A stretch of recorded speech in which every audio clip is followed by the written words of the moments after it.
না ইনডোর ইউনিটের সূক্ষ্ম লিক।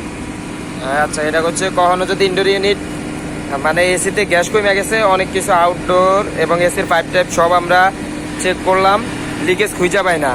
এবং অনেক সময় দেখা যায় যে ইনডোরে প্রেশার দিয়েও লিকেজ খুঁজে পাই না। সেক্ষেত্রে কী করা লাগবো, ইনডোরটারে প্রেশার দেওয়ার আগে হালকা একটু আমরা যেই জ্বালাই করি, যেই টর্চ দিয়ে হালকা একটু হিট দিয়ে নিবো পাইপগুলা, তারপর আমরা প্রেশার দিলে এটা সহজেই লিক খুঁজে পাবো।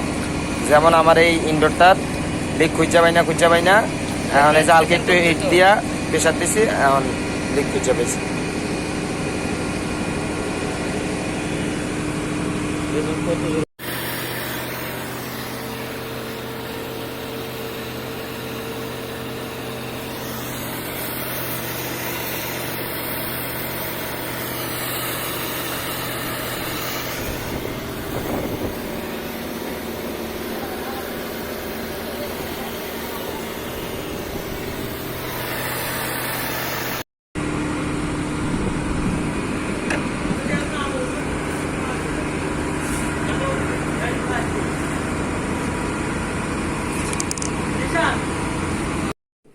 আমি ওই যে চা পাতাটা ই দিই।